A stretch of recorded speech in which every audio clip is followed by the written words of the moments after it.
đã làm ba em thêm mừng. Đằng mây đây đã yêu tóc em. Trộm nhìn em khẽ cười khiến anh thẹn thùng. Áo trắng em bây giờ đã chưa. Đạp xe đến sân trường em buông dài. Hello everyone, welcome back to Tình Tuesday. I'm your host Kelly Tran, and today we'll be hosting our next episode. Join us every Tuesdays. We go through confessions and questions, and we answer and give you some love advice or help you shoot your shots. Our love box is linked down below in our description box, so send in your submissions. It's all anonymous. This is part of our Spread Love campaign, which is running from the beginning of the spring semester to the end of the spring semester of 2021. So help us spread some love this year, and we'll be seeing you soon for more news about our campaign. Now, without further ado, let's get on with the video.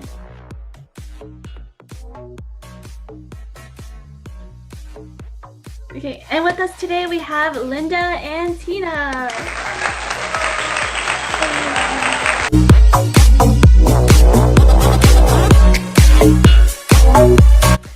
I think the best thing is just to try, because law school and medical school it's very competitive, and it's also at the same time very intimidating. You obviously don't know if you can get in or if you cannot without actually trying. And if you've looked at least for law school, I've seen my friends trying to get into law school and doing the LSATs, and they talk a lot about like the GPAs of people who previously had been admitted to law schools, and a lot of them you'll be surprised that you don't need a 4.0 to go to law school, and a lot of times people get into law school with just like a 2 point, no, not a 2 point, but like a 3.2, 3.3. I don't know where you are in the world, so this might be different, but as of for Canada at least, it's very, very hard to get into law school, and it definitely is a number game. I think in the States it might be a little bit different just because the States offers a bit more diversity on which law schools you can go to, but I would say just try to study for the LSAT and just try to take it and see what happens, because I've heard a lot of people said that taking the LSAT for law school is kind of like a learning curve, so you really have to learn to do well. Like no one is naturally good at taking the LSAT, and maybe even if you're scared that your GPA is not high enough, you never know, like maybe you'll actually do really well on the admission test. Like same with like the MCAT too. I think, you know, maybe if you do very well on the MCAT, even if you have a lower GPA, you will probably get in. Yeah, I think like a lot of us when we're applying to like grad school, we're obviously like very nervous. Like I personally am very scared, to be honest. I'm like on the same mindset too. Like I think passion wise, some of us are really passionate about these fields we want to get into. Like I know it is a numbers game, but I think recently through the years, universities and grad schools have started to look towards your extracurriculars and passion. They actually do look at what you're passionate about, because a numbers game, like a lot of students can achieve that. Like a lot of people can get 90% above, a lot of people can get like 90 averages. It's no longer competitive in the numbers field now. It's more like how do you stand out, and they start looking at your extracurriculars. Like yes, you can be a lawyer, but what do you do outside of that? Like, what are you like as an individual? So I think for med school, like a lot of it, like from what I know at least, like they look at your extracurriculars, like how involved you are. And sometimes like some people, their grades aren't as like high as their competitors, but it's their like ECs that kind of make them stand out, because like you will obviously have to reach like the minimum requirement, but you want to kind of like stand out and show like, oh, I am a person, I'm more than just like a student number. I feel like before, grades were like the only factor that really mattered, because like back then in the days, like getting a high school degree was like a milestone. These days it's kind of like an expectation for people who already have a high school degree, and by this time like getting a bachelor's is kind of like the expected as well in society anyways. So I don't know, you have to stand out, so like display your passions. Didn't tell your friends, but I feel like friends and family, they're like the number one support system that you have. I feel like if your friends know, they will support you, and I think it's still worth a shot to try out. I think it's law school that you're talking about, because like what Linda said, it like if you don't try, then you don't know what you're getting yourself into, or like you don't know what's gonna happen or anything. It's always worth a shot.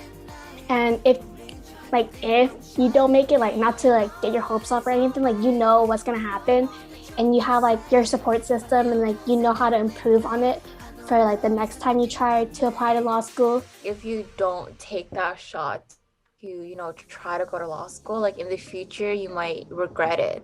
So maybe even if you don't get into it, it's just kind of like the effort that, that you've tried, right? So what Tina said, if you, tell your friends and family, they'll be there to support you, either if you get in or if you don't get in.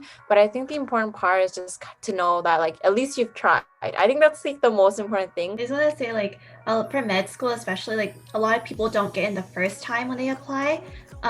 Just to keep that in mind, like, not to don't compare yourself to like people you see online on social media, like on your peers. Like obviously on social media everyone would show like their successes, like no one's gonna like show, oh, I didn't get into med school. They only show it once they actually do, right? And a lot of people I know personally have applied like 2 or 3 times before they get in. And one of my friends personally, he actually pursued a master's before he applied to med school again. So like just keep trying, like persist. If this is the job that you really want and the field that you really want to go into, persist, because like there are always like obstacles in getting in the first time, and that's just kind of like the reality of it. And a lot of people kind of stop after the first time because they're like, oh, this isn't for me. But someone once told me that like it's kind of like a test, like are you gonna still keep trying after that first rejection, or are you gonna just give up? So don't give up, keep trying. Good luck. Or the next one.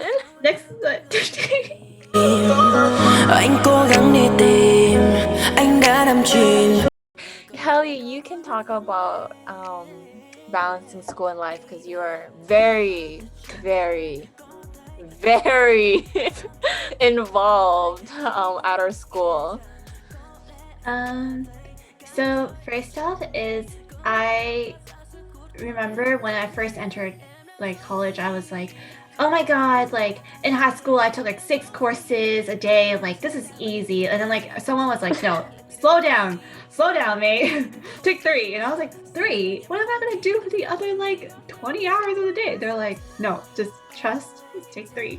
And so I think like that's been the average course load I've been taking like each semester, around like 3 to 4 courses. So that's like equivalent to 9 to 12 units.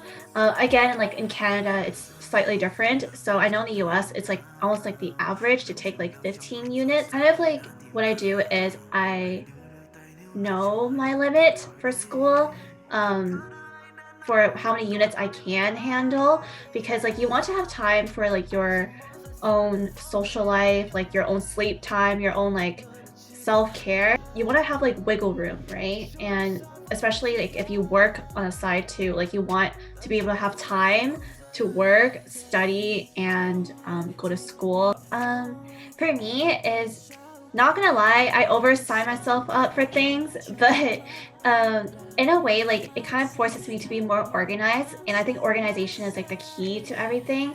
And it's not really a cop-out answer, because like a lot of people are like, yeah, like we know we have to be organized, but it depends on how you organize it. Like personally, I start depending a lot on like calendars, shared calendars, scheduling my to-do list, and actually like using my to-do list. Because like before, I know like a lot of my friends sometimes do make like a to-do list, but they never really follow through with it.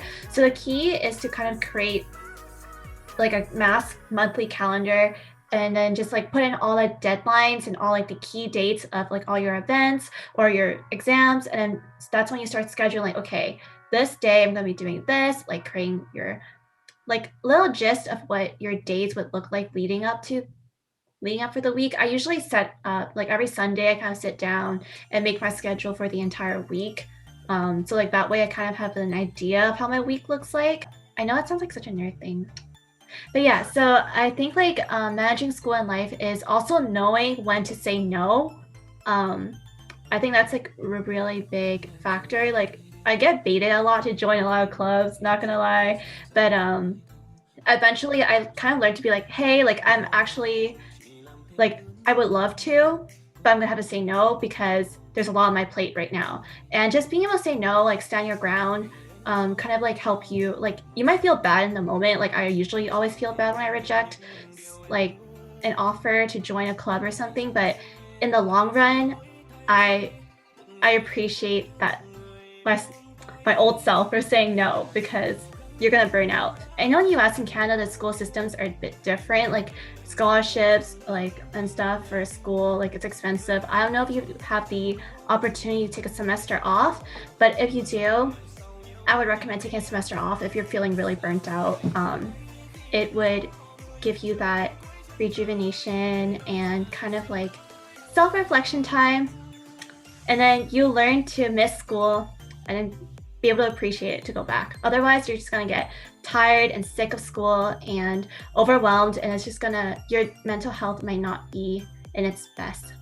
And I think, like what Kelly said, it's very cliche to kind of say like, oh, an advice I give you is like to be organized, but it is really true because if you're involved at school and then you're also working part-time and taking classes, and like Kelly said, in the US, you guys like average is like 15 credits. And if you're taking classes, being involved at school and working, it gets very like hectic very easily, especially during like exam season. And so for me, like my advice is pretty much like aligned with Kelly too, is just to be really organized. The only thing that I do different is that I don't really write a to-do list, because I'm that type of person that she talked about, that she said I write a to-do list and I don't really do it. I just write it for the sake of it, but I actually never like do it. But what I do is I just use Google Calendar, and I just add all of like my assignment dates, my work shift and everything like that. I think it also depends on like, you know, your work too. Like if you're working like shift based, then it might be a little bit different. But for me, like for my work, it's pretty like steady. Like there's no change to it. So I can, you know, make my classes work around that. But the key is to always have a calendar. I have like a calendar on my phone that gives me the notification when something is due, like a week or like how many days before, so I know that, oh yeah, like I have this to do, so I should be, you know, doing it. I'm a part of some clubs. I work 2 jobs. I have a boyfriend and I go to school. So like before I saw this thing, like there's a picture of like school, social life, and work, I think, and you can't have like all of them. You can only have 2 out of the 3, which it kind of stuck to my mind a lot, because I don't think, yeah, I don't think that's true, because I think you could honestly have all 3. Like for me, I use Google Calendar. I use a physical agenda because I like crossing off things off my to-do list because it's so satisfying. And like when I want to like balance school and like my social life, I would ask my friends to go study with me. So then it's like I'm still hanging out with them, but I'm still doing my work. So it's kind of like a 2 for 1. Sometimes I do feel burnt out, but like I honestly sacrifice my sleep over it. And sometimes I have FOMO, like really bad FOMO, like when my friends are telling me, yo, let's go play League. I'm like, I got an assignment due, but it's okay. I'll still play League. I'll just do my assignment later. So like, I'm not a really good example, but that's just how I live my life. Don't worry about me. I'm a thug. I think,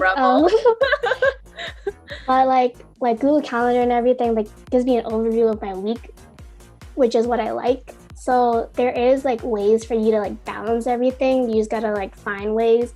Like you can ask your friends to study, and then you're still like socializing with them. You're still like enjoying your life while like doing schoolwork. I think, yeah, that's like one of the ways that I manage school in my life. Don't be scared of procrastinating, because honestly, you'll never ever stop procrastinating, right? You're always gonna procrastinate. So instead of being scared of procrastinating, just like, you know, embrace it. Just be like, yeah, I'm gonna, you know, procrastinate. Yeah. I'm gonna go hop on League with my friends, even though I have an assignment due. But if you know who you are, like either way, like you're still gonna do that assignment. You might not do it like, you know, I don't know, like a few days in advance. Like you might do it like, you know, before, night, like one day before it's due, but at least you're doing it. And I think the first part is just to accept that you are gonna procrastinate, and procrastination is normal. So yeah. So to OP, remember to take care of yourself. Self-care is really important. And good luck. We hope all goes well for you. We're rooting for you. The next one.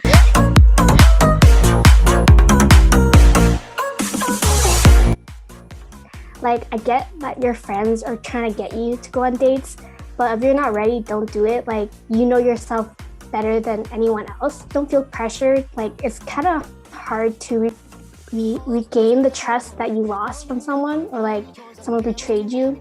Just take your time. And like, I do have a couple love stories. Like, my friend, okay, so he had a crush on this girl for a while, and like they like snapped each other, but they're just chatting. So then one day she was drunk at a party, and she snapped him, and then she's like, can you take me home?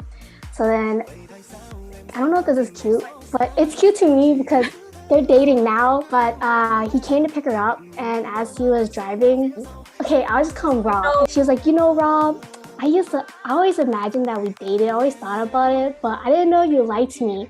So he was very shocked, and like after he dropped her off, he messaged me, and I was happy for him because he liked her. That like re-sparked his feelings for her, which is really cute. So then they were thinking for a bit, but she was scared because he was gonna be her first boyfriend.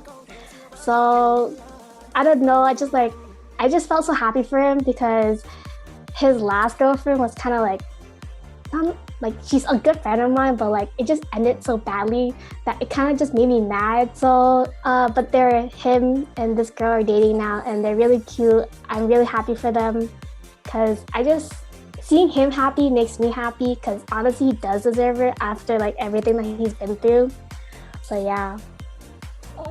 Yeah. In terms of feeling like scared, like my friend once told me, like sometimes going with the flow is the best thing. Like you don't want to put too many expectations out. Like yes, you should have standards, but you don't want to like expect like too much from someone, because like you're not them and you don't know how they are as a person. So especially like when you're out here dating, like I would say be more casual about it, especially since you're still hesitant yourself. You're still like healing. You're still in the process of healing. So I would just say like go have fun. If you vibe with someone, you don't necessarily have to put a label on it. Like you don't have to be like, oh, like I like this person, that means I have to date them. You like this person, you can just spend time with them, and through time you could just be friends, or through time as you spend more time with each other, you might just start having feelings and then going into the relationship. But I wouldn't like put expectations onto like upon meeting someone for the first time. Like you don't have to like go out there and be like, okay, I'm looking for a boyfriend, I'm looking for a girlfriend.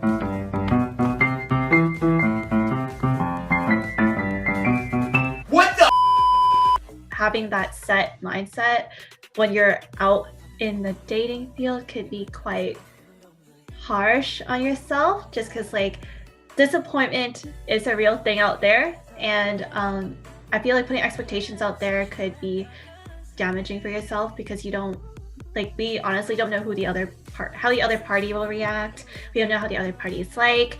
You're still figuring out yourself, figuring out your emotions, you're still healing, and maybe the other person's doing that too. So if you have a good time with someone, just vibe, keep it casual, just be friends first. I wouldn't worry too much about putting dating labels.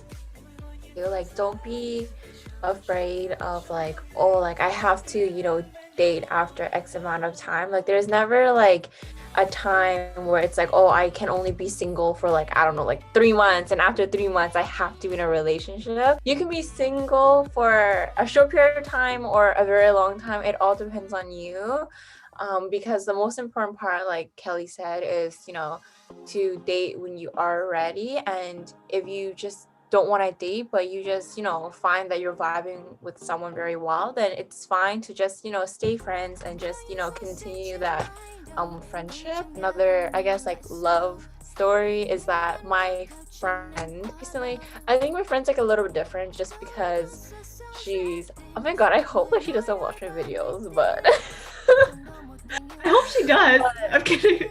but no, it's not bad or anything. Like, I think how she takes relationships is different from me. Like, I think we're both pretty similar, where we're both kind of like, if you're not ready, then don't date. But I think I tend to push my friends a little bit more to kind of like date, but especially just on her last relationship, just because I know that she wasn't being treated like she should.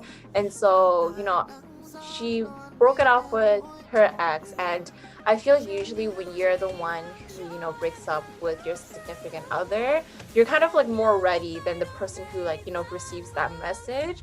So for her, when, you know, she told him like, oh, we should, like, you know, break up and stuff, like, she obviously thought about that. She obviously, you know, kind of knew what she was doing, so she was not, you know, as sad as, you know, her ex who was like receiving that message. But for her, she did know that she didn't want to date for, like, there wasn't a time limit of when she, you know, wanted to get back into a relationship. She just knew that she just didn't want to be in one, which was completely fine. But at the same time, like, I also told her kind of like, just because you don't want to be in a relationship doesn't mean that you can't, you know, make friends or, you know, talk to like other people. I think what I always say to like my friends is that you can never set a time when you should be dating or a time where you should be getting in a relationship. Like, your significant others or your future significant others will always come at the most randomest time or the most weirdest time, but for some reason the time that they come into your life is like also like the perfect time. Yeah, like for her, she was, you know, on like dating apps and stuff like that, and she didn't really think that, oh, she would be, you know, having a relationship out of that, you know, time period. But at the end, like, she ended up meeting a guy that was very, very great for her, that treated her exactly what she should be treated like, and, you know, she was like, she's happy now. Regardless, the whole message is just that, you know, just go out, have fun, stay safe. Like, I think your friends are just telling you to go on dates because they want you to know that there are great people out there, and it just happens, you know, that you had to experience what something no one wants to experience. And I think they're just pushing you to go on dates just so you know that not everyone's the same. So yeah.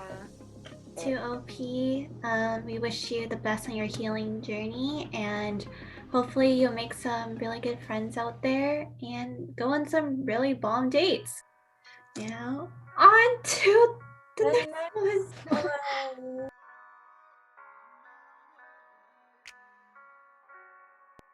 Very oddly specific, but also not specific.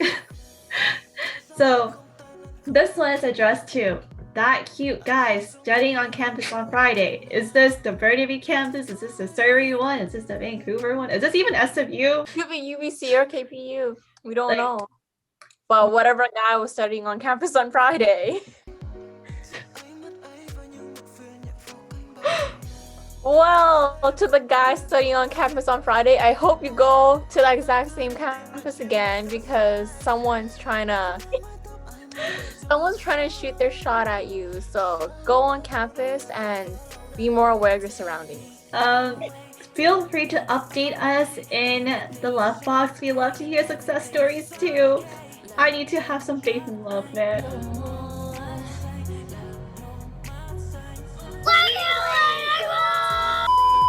So, to OP, we wish you the best of luck at shooting your shot. Hopefully this God's favorite walks by.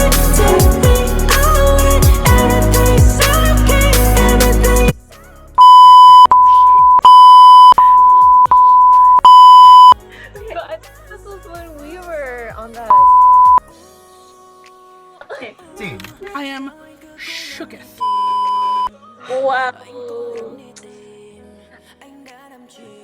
I can't say my DM's open just because I am happily taken, but I would love to make some new friends though. So we can be friends. We can be friends. So you can message me and we can be friends. This kid finna knock himself out.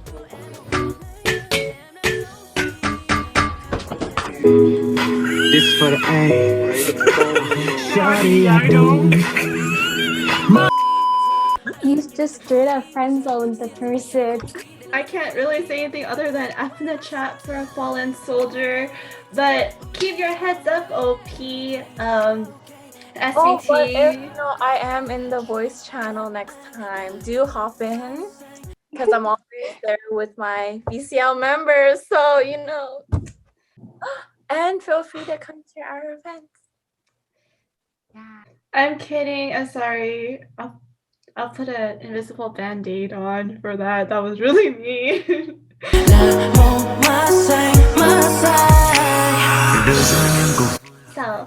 So for all the peeps out there, She a big cutie. For all the peeps out there who is down to get to know this beautiful girl, slide into her DMs. It is plugged right there. And Stephanie, we hope your DMs will be poppin'. I'll slide in and say hi.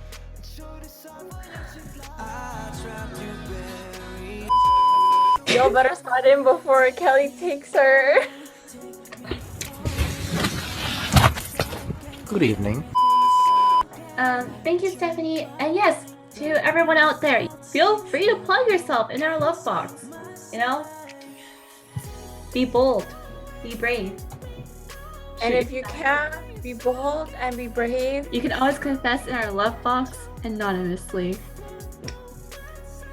Okay, thank you so much for joining us today on our Thin Tuesday. Thank you, Linda and Tina, for joining. Oh yeah, so link down below in our description box for our submission form. All submissions are anonymous, so don't worry about being exposed. Join us next Tuesday and every Tuesday from now till the end of the semester for an episode that releases exactly 11:11 a.m. PST. And with that, we wish you a good night and a good week.